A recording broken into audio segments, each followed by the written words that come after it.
Hey there, and welcome to Reveal Truth. Prepare yourselves for another mind-boggling story. Grab a drink and let's begin. Georgia Plummer walked into the lobby of the four-story building, across the marble tile floors, past the polished limestone walls, and to the stainless steel doors to the elevators. She didn't bother to stop at the information desk. She had instructions that told her that the office of Smith, Brown and Wilmot, Attorneys at Law, LLP, was on the fourth floor.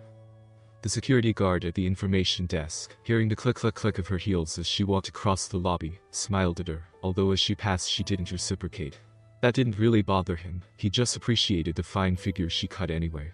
She was a dirty blonde with light brown eyes. He estimated her height as about 5'4", with shapely legs showing beneath the bottom of her skirt, enhanced by the heels of her shoes.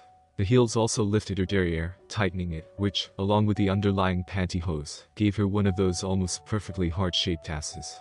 Damn, he liked a tight ass.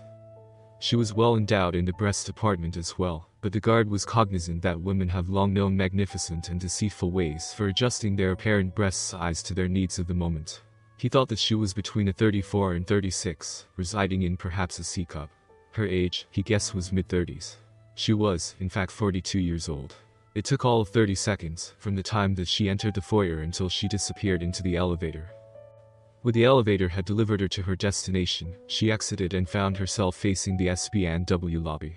SB&W rented the entire floor, so there was no way to be lost. Georgia could only go one place, straight forward. She passed through the glass doors with the SB&W logo embossed on it, treading on a sumptuous gray carpet, plush by commercial standards. She walked up to the reception desk. The light blue-colored walls were no doubt intended to warm the atmosphere. "May I help you?" asked the young woman sitting behind the desk, looking up at Georgia through her fashionably small ovoid-shaped glasses. "Please. I am looking for," Georgia looked at the piece of paper in her hand, "Anne Wilmot. I have an appointment." The receptionist flashed her professional smile at Georgia, who might, after all, be an important client, and then picked up her phone, dialing a few numbers and quietly speaking into the mouthpiece. "Ms. Wilmot will be here in just a minute. May I get you some coffee, or tea? Or perhaps, you might prefer some water. We have bottles." The receptionist giggled. "They even have our name and logo on them," as she pointed to a half-empty bottle on her desk. "Actually," Georgia replied, "a water would be great," as she sat down in one of the plush burgundy overstuffed chairs in the waiting area. The young woman handed her a bottle. "We're informal here, but if you want a glass?" she questioned. Georgia just shook her head, twisted off the top and took a sip. The question came from the side. It was a warm voice, soft and smooth, pitched a little on the low side for a woman. "Mrs. Plummer." Georgia turned her head, searching for the source of this seductive feminine voice, to see a woman walking towards her from the side hall into the waiting area. "I'm Anne Wilmot, Mrs. Plummer," she said, as she came up, her right hand extended out. Georgia stood, automatically took her hand, and found it to be a warm and firm, but completely dry grip, as they shook hands in that understated way that women introduced for the first time do. In that single moment, Georgia took in Anne Wilmot in a single glance. People's opinion was split when they first met Anne Wilmot. Was her most striking feature the long and wavy Titian red hair, or the green eyes against her pale, but perfect complexion? Encountering her the first time tended to result in a slightly extended pause, while they took in a first impression. That was followed by the realization that even without her high heels on, Anne Wilmot would have been at least 5'7", and that underneath the professional grey woolen skirt and jacket set was a lean, well-contoured body. Her breasts weren't as large as Georgia's, but they weren't small either, and she still looked like the swimmer that she had been through her university years, the upper body strength transparent through her coat. An aquiline nose, with high cheekbones, over a surprisingly full and sensual mouth, with lips that needed no enhancement. The second impression of Anne Wilmot was of a passionate woman. Georgia hated Anne Wilmot on sight, and her lips, thin and at that moment rather bloodless, tightened. "I want to" immediately came from Georgia's mouth. "Please," Anne smiled as she interrupted Georgia's immediate outburst, "come into my office and we can talk there." Georgia followed in Anne's footsteps, her demands placed on hold. Georgia found herself sitting in a red leather upholstered chair, across the desk from Anne Wilmot. The lawyer had asked if she could allow her a minute while she spoke with her secretary, giving instructions not to be disturbed, as well as a few other directions. Anne left the room. Georgia heard her with half an ear, while looking at the degrees and pictures hanging on the wall. If Georgia's math was correct, hardly ever a certain thing, Anne Wilmot would be about 36 years old, based on the undergraduate degree in his frame. Her law degree was dated several years after her undergraduate diploma, but Georgia really had no idea what the combination of Columbia and Michigan law implied. Georgia had attended the state university for a couple of years, but found it unedifying, when not plainly confusing. The best she could say for it was, she met her husband there. Georgia speculated about the photographs. One of an older couple, probably parents, given the man's red hair, and the woman's facial resemblance to Anne Wilmot. Graduation photos. Photos in front of the building with several older men in suits, presumably other lawyers in the firm. Finally, there were a number of pictures of a young boy, about 10 or 12 years old. A recent school photo, a portrait of the boy with Anne Wilmot, and a photo of the boy playing soccer, taken at the moment his foot connected with the ball. The most interesting to Georgia was the lack of any pictures of Anne Wilmot with a man who looked like a lover or husband. Anne re-entered the room. "Pardon me, but now we should be able to talk without a constant stream of interruptions." Anne smiled as she sat down across the desk from Georgia. "By the way, thank you for coming in. I know it was on short notice." "I don't understand what is going on," Georgia stated, quite firmly, even petulantly. "I don't understand why I am here talking to you, and I want to know where my husband is." "Where is Don?" "Do you know where Don is?" "That is what your email implied." Her eyes glared across the desk. Anne didn't seem to notice Georgia's attitude, and instead shuffled around some papers on her desk, as if she were looking for one paper in particular. Then she found it, looked at it, and seemed somehow satisfied. "I know in general terms, Mrs. Plummer, but no, I don't know specifically where he is at the moment. I do know how to contact him," Anne concluded, looking the entire time into Georgia's eyes. "Then contact him," came Georgia's peremptory command, as she suddenly sat more upright in her chair, in an attempt to display her displeasure. "It's not quite so simple," Anne explained. "I need to ask you a few questions first. Your husband suggested that I should try and clarify what has been occurring in your relationship, before he establishes contact." Anne's voice had remained calm and even soothing the entire time that she spoke, but somehow to Georgia, there was something not right. She didn't bother to respond. "Good. Now, as I understand it, Mrs. Plummer, you moved out of the house that you shared with Donald for the past 10 years, along with your younger daughter." Anne glanced down at the page in her hand. About a year ago.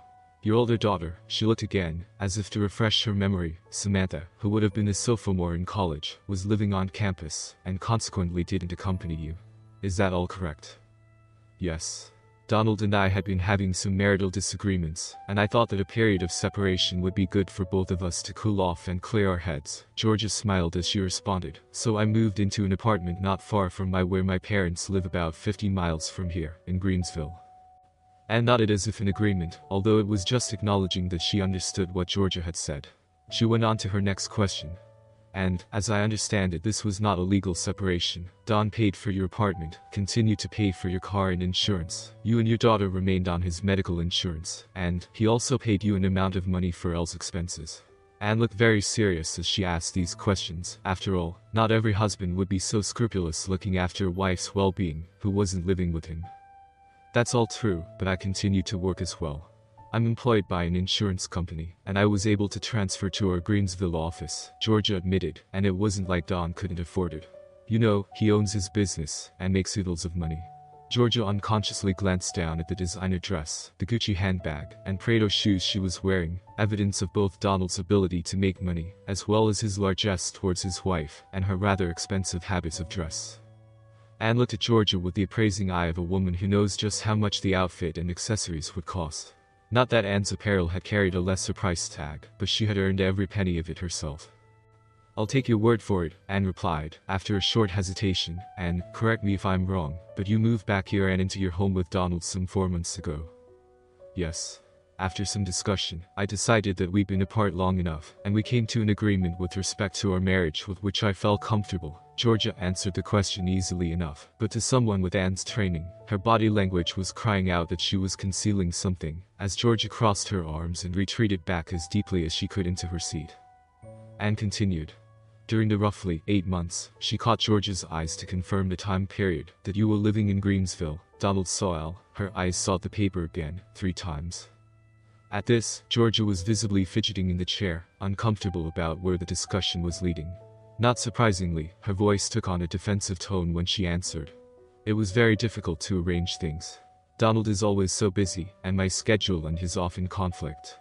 And Elle had become a very active girls' school, sports, and boys. Of course, George's chin raised slightly, in that go ahead, give it your best shot pose, so I suppose that he didn't see Elle as much as he would have liked. But that's hardly my fault. The tone in George's voice was provocative, and she was visibly irritated. Anne let Georgia have a moment to collect herself, just allowing a brief quiet pause. Let's move on, then, Anne said to George's great relief. You started calling around trying to find Donald 3 days ago. The question Anne asked seemed so innocuous that Georgia answered without really thinking. Yes. Donald had driven our daughters back to school. They're both attending the same university now, and the drive takes about a day each way. They had one of those rental trailers that Don was towing with his SUV.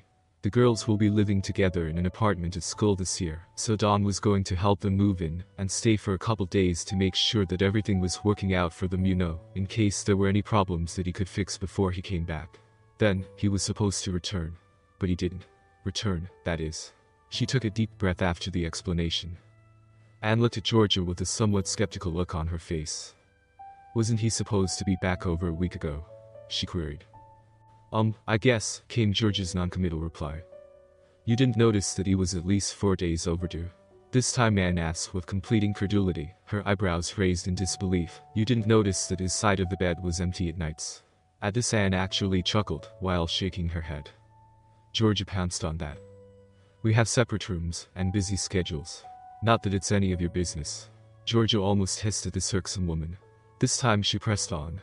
I think it's time that you tell me where I can find my husband. Georgia spat out, her eyes growing narrow, leaning forward in an aggressive stance. But Anne didn't give any appearance of having heard her.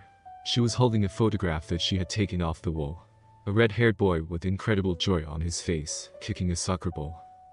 Parker, she said, as if that was an explanation. My son Parker. He's 12 now. I've been divorced from his father since he was 2 years old. Anne's words came from her mouth, but her eyes were staring into space, back in time. His father, Ted, was an alcoholic. A brilliant man in many ways, but a horrible man when he was drunk. She paused and took a breath. The couple of times that he hit me, I took it. I made excuses for it.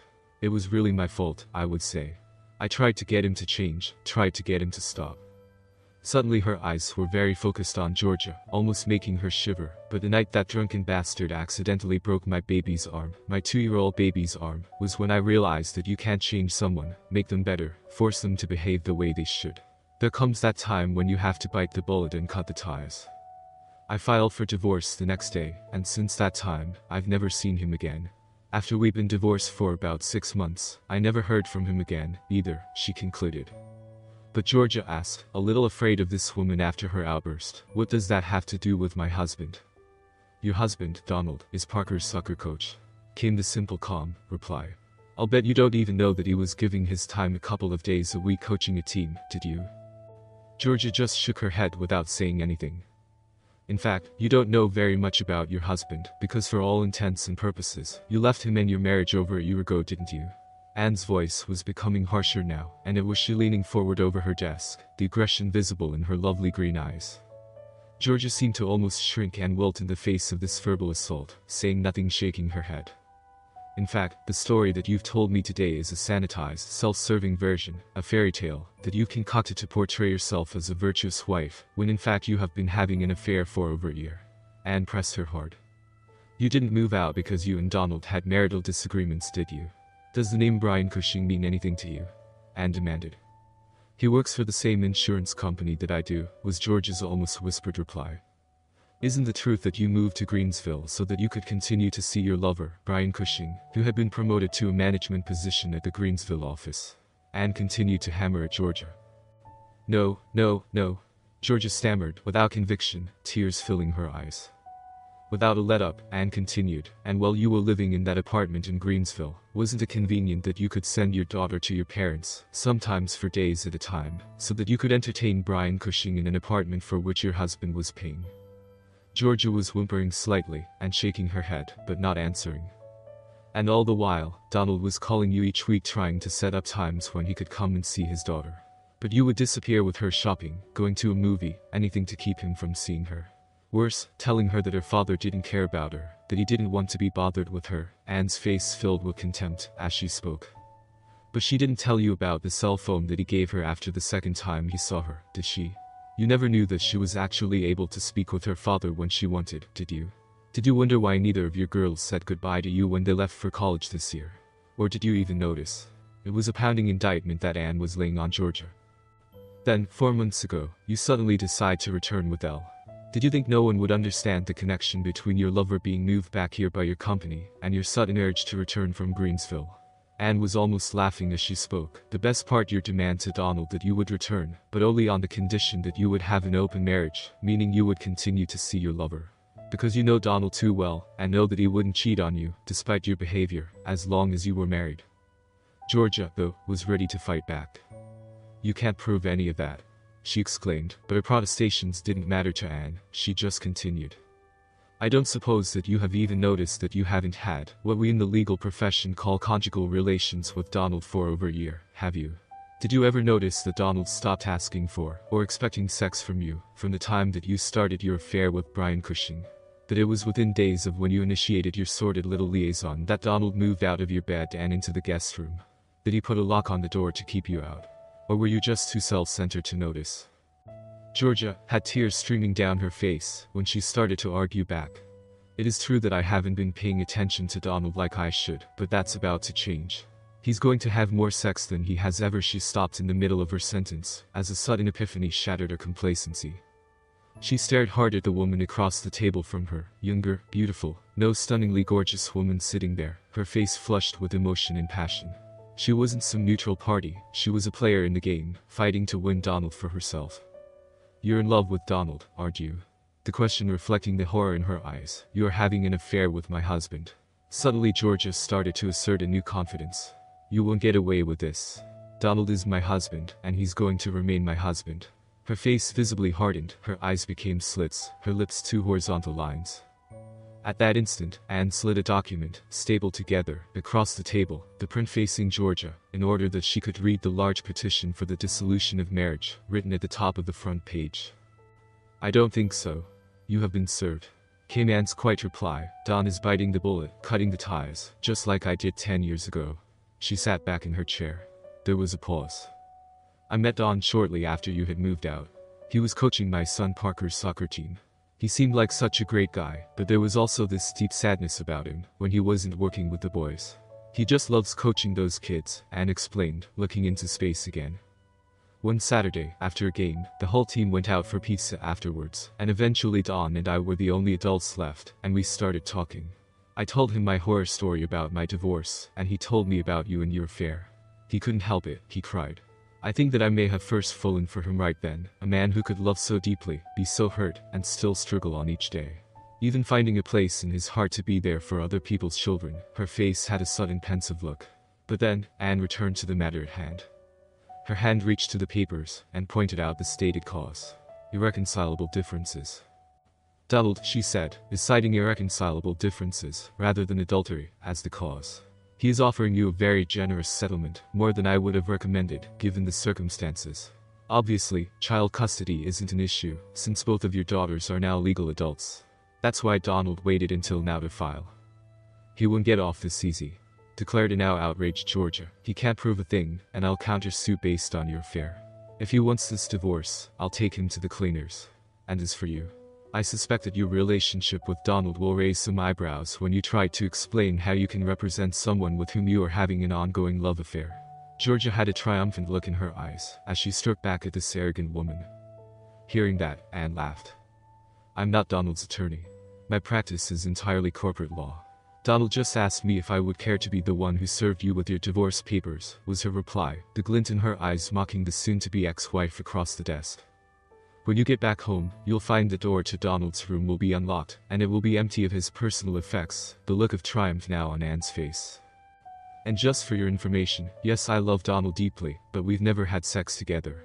Not because of me I've been willing, no, more I've wanted him for some time, but because Donald is too honorable and honest to betray his vows, regardless of how you've treated him. He refuses to make love to me until you're at least legally separated, she stated as she sat back in her chair, looking exhausted from her efforts. You just tell Donald, it isn't going to be that easy, was George's reply through clenched teeth. Anne once again displayed that beguiling and enigmatic smile, as she reached into a drawer and began gently tossing photographs across her desk for Georgia's edification. There were pictures of Georgia and Brian Cushing locked together in various sexual positions and acts. Georgia was horrified and shocked they were from inside the apartment in Greensville. "No court will allow these," she sneered. "This is a massive invasion of privacy. I may have all of you arrested." She had moved forward in her chair again, her elbows on Anne's desk, looking like she would enjoy nothing more than reaching across and choking the life from her rival. "Ah," Anne answered softly. "Did you think that Don would pay for your apartment, your little private love nest for you and your lover, out of the goodness of his heart? Have you always thought that he was stupid?" Anne was truly curious about that, because to her mind, trained in legal logic, there wasn't really another answer. That was Don's apartment. He paid for it, remember? That was his name on the lease. He had a key. He had every right to have monitoring equipment installed.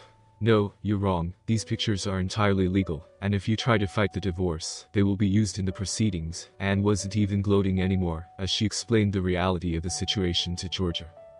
Georgia had sat back in the chair and was clearly focused inward, not seeing through her open eyes, when Anne spoke again. "I do have a question for you. There are an awful lot of photos and hours of videos of you and Brian. Was it all as boring as it looked? Did you really give up Donald and your marriage for that?" Anne just shook her head. She found it incomprehensible. Georgia was locked in her own thoughts, and didn't even hear Anne's last question.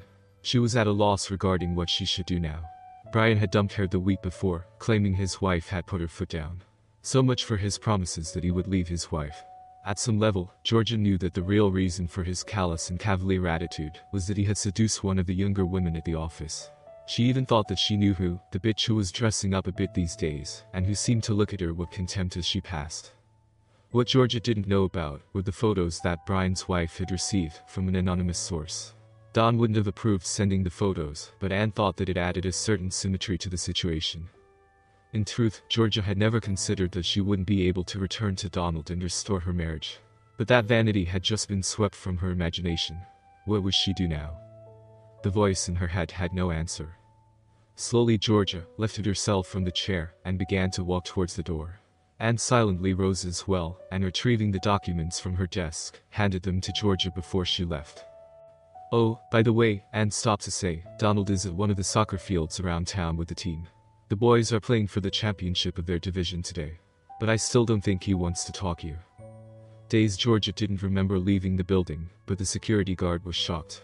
He could hardly believe that the woman who could barely walk out of the building was the same fox who had entered less than an hour earlier.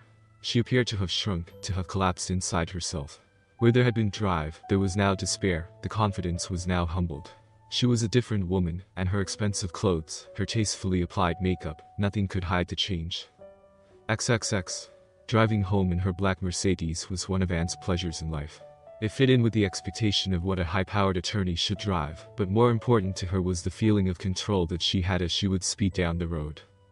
That need to feel in control was one of the gifts from her ex-husband, that and the 2 dental implants where he knocked out 2 teeth.